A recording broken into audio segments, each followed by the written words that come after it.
Let's talk about the Mariners. In the middle of June, the Angels went to Seattle, took 4 out of 5, put them 10 games under 500. Since that point, second best record in the American League. But back in June, it looked like this team was toast. What happened? Matty, they were dead in the water. I mean, if you go way back, I mean, we're talking about J-Rod was actually a guy we were talking about maybe sending out because he was struggling so early, but then he came on like gangbusters. I mean, he became the man, and he was kind of like the catalyst, and I think that's exactly what happened. He went nuts for a while, and then Jerry Dipoto, after all those moves that he made over those eight years, I think things started to flow for him. Ty France getting big base hits. I mean, you're getting getting contribution from Eugenio Suarez, who had a horrible year before that. He starts picking it up, and then he makes a ridiculous trade and gets the best player in all baseball is available in Luis Castillo. I think they got incredible leadership, and I go back to that kind of quarrel and fight in Anaheim. When teams go through something like that together and you've got to stick up for your guys, there's a camaraderie and there's a coming together. That Winker was struggling, and he really became beloved because of how much he stood up for his guys and even went a little too far, you know. But again, I think at that moment, you watch them leave there and go on this 14 straight run to climb back in it, and then the momentum has just kept pouring on. You sign the best player that we've seen in a long time, 25 guy, for forever, for a long-term contract. He's there forever. Now you pour on at the break, get the best guy on the market. Jerry Dipoto, great job. You extend this guy behind going and getting Robbie Ray. The energy is just building. Seattle has this mojo. I hear Scott Service talk, and he says, we're like family over here. This is their leader saying they're like family, and he treats people like that.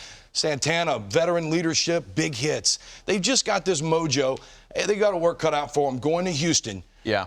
But I think this team is a lot like the Philadelphia team going into Atlanta. They're familiar with their foe, and they're not scared. Well, They've got some attitude. Let's talk about that foe, because we talked about how the winner of this San Diego Mets game tonight gets a chance to play the 111-win Dodgers. Right. Now Seattle gets to move on to play the Astros, winningest team in the American League, and a team that kicked them around all regular season. And the guy that kicked them around the hardest, Justin Verlander, presumptive Cy Young Award winner in the American League, is facing the Mariners for a 7th time this season. This is a list of his previous starts this year alone against Seattle. Only one clunker in there, Ruben. How would you prepare a group of hitters to face a guy that's had their number all It's year? one of the toughest things they're going to have to go through, because I just saw Justin Verlander pitch in his last outing against the Phillies.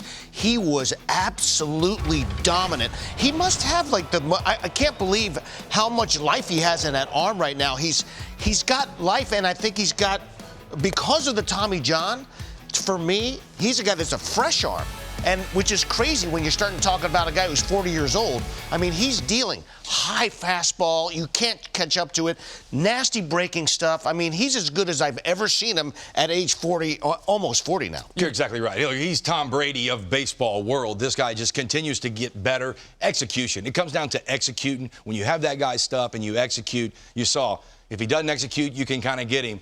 The Seattle Mariners know that. They got their hands full. Logan Gilbert's going to come in there, and hopefully pitch a good game, and he's going to have it. This is Justin Verlander we're talking about. He's different. He's a psycho when the bright lights are on. I knew another guy like that when he pitched, too, by the way.